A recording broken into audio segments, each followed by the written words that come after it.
길교의 김상률 목사입니다. 오늘은 말씀보다 기도보다 앞서지 말라라고 하는 내용으로 두 번째 시간을 갖고자 합니다. 며칠 전에 우리 아내 되시는 우리 이문진 사모가 저에게 근심 어린 말로 이런 얘기 하더라고요. 여보, 지난번에 한 지인으로부터 PF 대출 협의가 있었잖아요. 그런데 그 회사가 지금 자금줄이 막혀서 대금 회수가 어려운가 봐요.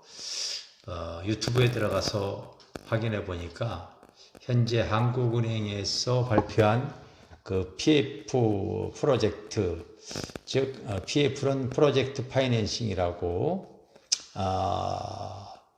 담보가 아닌 사업성을 보고서 투자하는 상품이죠. 그 PF 잔액이 112조로 역대급이라고 합니다. 위험성이 크다 보니 굉장히 고금리를 주는 상품이기도 하죠. 그런데 그 현재 PF 대출을 투자하기 이전에 제가 어머니 살아생전에 사실은 그 건축 헌금을 금리가 높은 곳에 예탁해서 투자해 놨던 경험이 있었습니다. 그 당시 제2금융권이었던 기독교 전문은행이었던 한중상호신용은행이었는데요.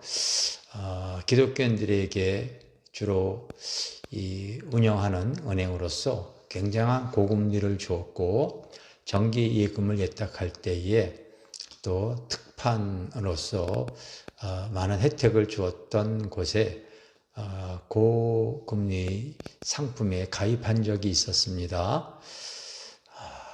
한 달이 지났을까 기도 중에 주님께서 그곳에 예치했던 돈을 빼라고 하는 성령의 음성과 그리고 이 두려운 마음이 마음속에 물밀듯이 밀려왔지요.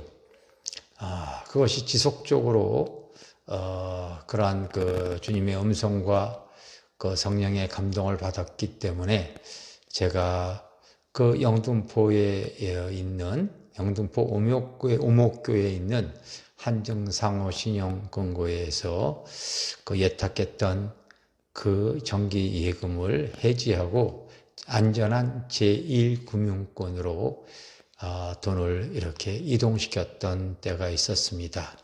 그리고 나서 정확히 한 달이 되었을 때 그 은행이 부도가 나서 난리가 났었죠. 찾아가 봤더니 수많은 예탁 수탁자들이 몰려들어서 은행 앞에서 아우성을 치는 그런 모습을 보았습니다. 이번에 PF 대출도 마찬가지죠.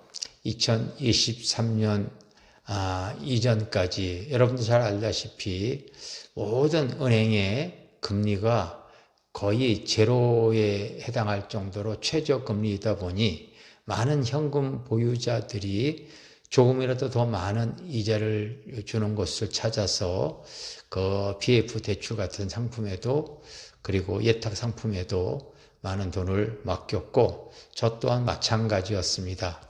그동안 은행과 증권회사에서 소개하는 PF 대출을 저도 사실은 나누어서 투자를 해왔죠.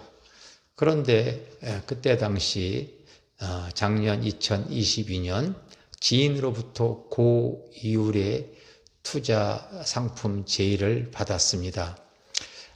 다시 말하건대 PF 대출은 담보가 아닌 사업성, 어떤 사업을 보고 투자를 하는 상품이다 보니 위험성이 높고 그러다 보니 또 고금리를 줍니다.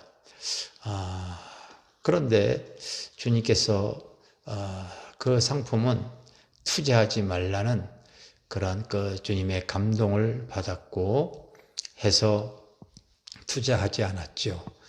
지인은 투자를 했고 한 번은 수익을 얻었지만은 두 번째, 더 많은 돈을 예탁을 했을 때 아시다시피 지금 보통 PF가 아파트나 오피스텔에 대한 그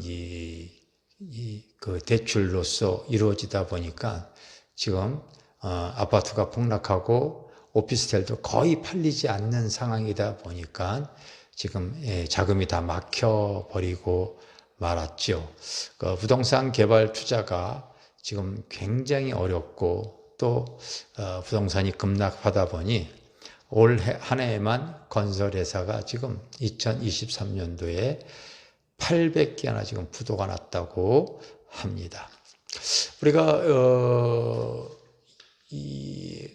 한국교회가 예배 드릴 때마다 마지막 축도할 때 고린도후서 13장에 있는 13절에 있는 내용을 가지고 성도들이 축도를 받지 않습니까? 바로 예수 그리스도의 은혜와 하나님의 사랑과 성령의 교통하심이 너희 무리와 함께 있을지어다. 이 내용으로 거의 예배 끝때 축도를 받지요. 예수 그리스도의 은혜에 대해서 아마 많이들 소유했을 거예요. 하나님의 사랑도 또 마찬가지라고 봐집니다. 그런데 참 놀라운 것은 성령의 교통, 교제, 위로, 역사하심. 이 내용은 이론과 지식으로는 이해하고 있는데 삶에서는 거의 모르는 것 같더라고요.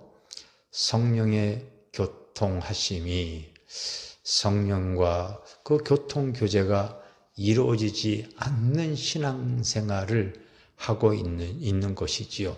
기도할 때에 특히 영의 기도를 할 때에 그 방언으로 기도할 때에 저는 어떤 문제를 가지고 주님 앞에 묻습니다. 방언으로 기도하면서 마음으로 묻는 것이지요. 그랬을 때에 성령의 교통, 교제가 이루어집니다. 성령님께서 그것은 투자해라, 투자하지 마라. 때로는 성령의 음성이 들려오기도 하고 때로는 성령의 감동이 오기도 합니다. 그래서 하나님의 나라는 로마서 14장 17절에 보면은 하나님의 나라는 성령 안에서 의와 평강과 기쁨이라고 하지 않습니까? 그것이 하나님이 기뻐하는 것이라면은 내 안에 성령의 기름이 마음의 평강과 기쁨과 확신으로 그 성령의 감동이 오지요. 그런데 그렇지 않을 경우는 두려움과 불안함과 초조함과 어두운 마음이 저를 찾아오는 것을 압니다. 그것은 분명 성령님이 주시는 것이 아니기 때문에 그럴 땐 저는 말씀보다 기도보다 앞서지 않는 삶으로 그런 내용에 대해서 포기합니다. 많은 신앙인들이 그 말씀보다 기도보다 어떤 일에 대해서 자기의 어떤 생각과 지식으로 결정을 해나가는 경우 무척 많이 있어요. 그러지 마시고 영에 속한 사람은 그 어떤 부분에 대해서 항상 하나님께 기도해서 성령이 주시는 감동, 성령의 교통함으로써 이겨나가고 승리하시기를 바랍니다. 저는 이번 2023년 또 PF 대출 위기에서 성령님이 주시는 감동으로 아무 문제 없이 한 푼의 손해도 받지 않고 또 극복할 수 있음을 하나님 앞에 고백합니다. 말씀보다 기도보다 앞서지 말라. 할렐루야, 감사드립니다.